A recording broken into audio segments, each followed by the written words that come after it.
first, the Court inquiry into Victoria's hotel quarantine disaster tomorrow is holding what's called an extraordinary sitting at 2 o'clock. Now, this sitting was a surprise when announced late on Friday afternoon, given the number of times to date that the inquiry has declined to recall witnesses. And it's a very late move to start requesting phone records. As you know, could have happened months and months ago. It's only been in recent weeks. Now, you need to understand that the Court inquiry is not a judicial inquiry. The Premier and others like to imply that it is, given it's run by a former family court judge, but it's not a judicial inquiry. And anyone who's followed this sorry tale can see it's got none of the powers a truth-telling inquiry like this must have. Over the weekend, we've seen it all once again. Missing emails from Victorian Chief Health Officer Brett Sutton, well, they suddenly turned up in the Age newspaper.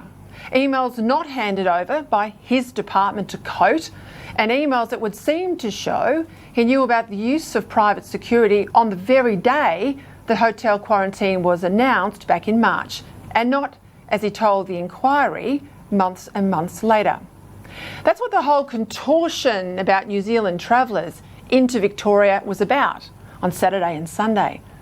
Nothing to do with New Zealand. I mean, New Zealand's COVID-free. But it was all a smokescreen put out there to stop probing questions on these Sutton emails. Most of the media fell for it. At least on the weekend they did. Sky News didn't, and nor did the Herald Sun. Tomorrow, when the Coate inquiry sits again, it's very clear now. Forget the creeping assumption line they tried to get up a few weeks ago. It's very clear that if they're after the truth, well, Jennifer Coate has a lot more work to do. That is, of course, if they are after the truth.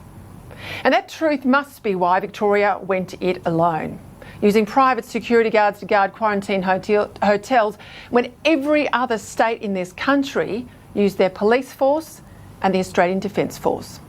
And it's a decision that's cost lives and decimated the economy of Victoria, a decision that's kept 5 million Melbourne residents in lockdown for 21 weeks and brutalised the mental health of so many, particularly our young. No other state did what Victoria has done. No other state went it alone. And no other state has buried the numbers we have in Victoria. 816 dead. While across the rest of Australia, all states and territories combined, it's 88 lives lost. Victoria, 816. The rest of the country, 88. And the decision that Daniel Andrews and his government made to go it alone, it matters. It matters to all of those lives lost and the businesses hit hard. And it's this very truth that the Coate inquiry must be determined to uncover, or Jennifer Coate, stand aside and say that only a Royal Commission can take it up from here. Who made the decision for Victoria to go it alone? Why did they make that decision? Was it just that Victoria Police, we're told, didn't want to babysit returning travellers? Or was there something more to the decision to use private security in the first place, and in particular, why one firm might have been chosen over others? Why was the ADF rejected? Why has the Premier tried to say over and over again that the ADF was an offer, that if he had known about the ADF, well, he might have done something differently? He said that in his evidence to Coate, or all sorts of other weasel words about thinking that the PM's offer was for extensive troop numbers for New South Wales only, when the Premier's own press release says otherwise. Here it is from Daniel Andrews, Friday, March 27, the very day that National Cabinet made its decision. And it says, it has also been agreed that the Australian Defence Force will be engaged to support the implementation of these arrangements. And as every Victorian knows, Daniel Andrews never made good on that promise, despite the PM following it up time and time again. Now, tomorrow, Coate has very serious questions that should be the focus of where this inquiry goes from here. It's not just the disagreement on important facts between the Premier and former Health Minister Jenny Mikakos. It's not just the testimony of the former head of the Premier's department that should be retested now, given the forgotten phone call that's forced his resignation, or the Emergency Services Commissioner's evidence that he later recanted after that evidence was shown to be at odds with evidence of his minister, Lisa Neville, under oath to Coate. It's also not the fundamental question of how a government could decide to go against a national cabinet decision and put hotel quarantine in the hands of untrained security guards rather than police and military on the basis of this absolutely rubbish idea of a creeping assumption. It's bigger and deeper than all of that.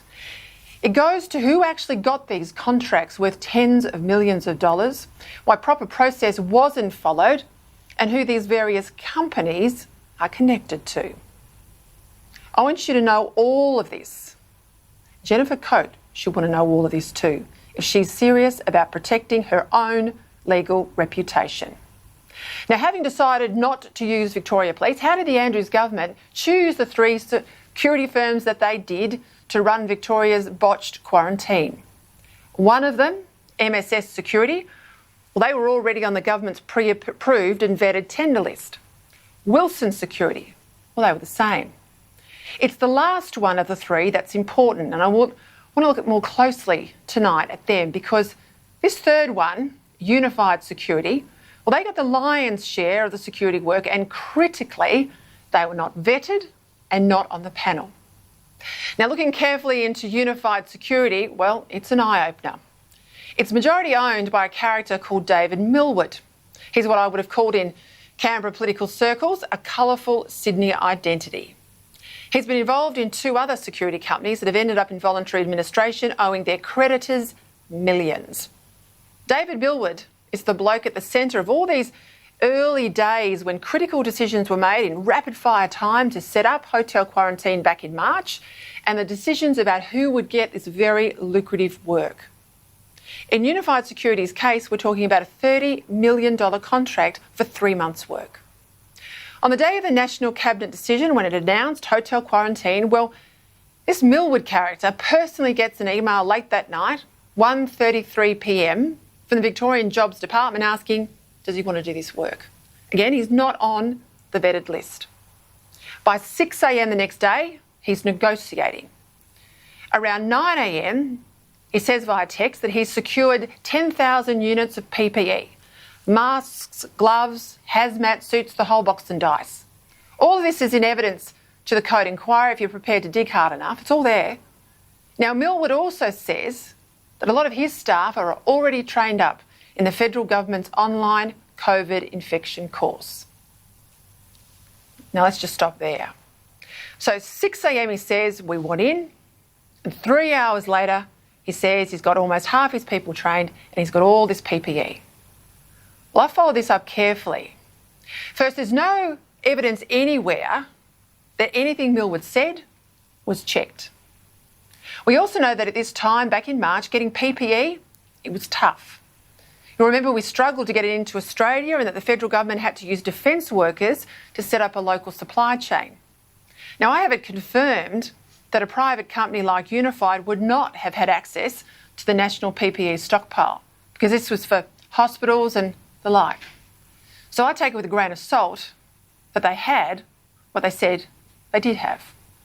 When MSS Security later responded to the offer of this private security work, in writing, MSS said it would take them 3 weeks to get PPE. Unified, well, they told the Andrews government 3 hours. Again, all of this is buried in the evidence. On the training front, MSS, they also say they're finding it really tough to train up their people given to the volume of people trying to get online to do the course. Again, I've got it confirmed from the Federal Health Department who run this online training course and the website that after the PM's announcement on that day back in March the 27th, and followed up with the Premier saying they were going down the path of using private security, well, over this precise weekend, demand in that online course skyrockets. It went up by 60,000. MSS say again, really tough to get online and do the course. But in 3 hours flat, Unified Security says our people are being rapidly trained up. Now you can see what's happening here, can't you? Either Unified is fibbing, and as I said, I can't see any evidence that the Jobs Department even tried to verify their claims, or they got a heads up. On the Friday at 12:36, just around lunchtime, before the National Cabinet had even broken up. Remember, Chris Eccles leaves the room. He was then the head of Premier and Cabinet. Well, at the same time, Unified Security's David Millward, he sends an urgent email to all of his staff saying, quick, get online, do your COVID training course and quick, get it all done by 2:30 p.m. Now, 2:30 p.m. was when the insiders knew that the PM was going to announce it all in terms of a press conference about the National Cabinet's decision. Now, why is all of this so important? Well, back on the Saturday morning, when Unified's David Millward responded to that Jobs Department request at 6 a.m. and said, we're in, and by 9 a.m, when he claimed that he had the PPE and all the trained staff, this was later used as a justification to give them a crack at this $30 million contract, even though they weren't on the Victorian Government's preferred tenders list. They got the jump over other companies that were vetted because Unified said, we're good to go, and the vetted company said PPE and training is going to take some time. Now, in just under 6 hours, by 11:35 a.m, Saturday, March 28, Unified's in, well outside the established rules for procurement, and the Jobs Department Chief, Simon Femister, well, he personally gives the go-ahead for their $30 million payday. Now, the other two vetted security companies, MSS and Wilson, well, they're way behind. I mean, they're still at the starting blocks. While Unified, well, by midnight that same day, they're running the security at Melbourne's first COVID hotel. When other Jobs Department officials arrive at work on the Monday, serious questions start getting asked. How does any company not on the preferred list get a contract like that? 30 million in under 6 hours and no probity to speak of? Some even suggest that the whole thing must be unwound. Indeed, there's a very serious email from an official in the procurement area in the Jobs Department asking why was Unified chosen outside the proper processes, saying that, and I quote, I understand there was an urgency to get things up and running over the weekend, but to have a non-approved firm providing security and effectively enforcing government regulation at quarantine sites off the back of some emails and phone calls represents, he said, a significant risk to individuals involved and the department/government that is not easily mitigated. So how do they get the contract? Who are they? All of this is critical. When questioned about it in the Code inquiry, the minister, who supposedly runs this jobs portfolio, Martin Pakula, well, he says under oath, the first he was aware of Unified and indeed the $30 million contract, he says, under oath, July or August. Now, really, if anything shows that he knew earlier, Martin Pakula, you're gone. Now, there's no mystery that the actual contract between the government and Unified was executed by the Jobs Department Secretary, Simon Femister, in early April. But under contract law, you see, the contract started on the day Unified turned up on the site. That's a Saturday night. So who authorised Femister? And given Femister can't agree to any contract worth $30 million without cabinet or ministerial approval, and he didn't have it back there on the 28th, 29th of March, if he wasn't authorised, well, Simon Femister, you're gone too. Now, it's interesting that when the Victorian Parliament's Public Accounts and Estimates Committee pursues the cost and the background to these three contracts on the 12th of August, Femister's asked how much has been spent on the security contracts so far. And Femister says to a parliamentary inquiry, even though he signed those contracts, I'll forget, he said, I can't say. I can't say. Now, you also need to know this. This is critical. Last week, it was reported that the head of Victoria's anti-corruption watchdog, IBAC, wrote to Jennifer Coate some months back, warning her there was a greater risk of corruption around government contracts and procurement at a time of crisis or emergency.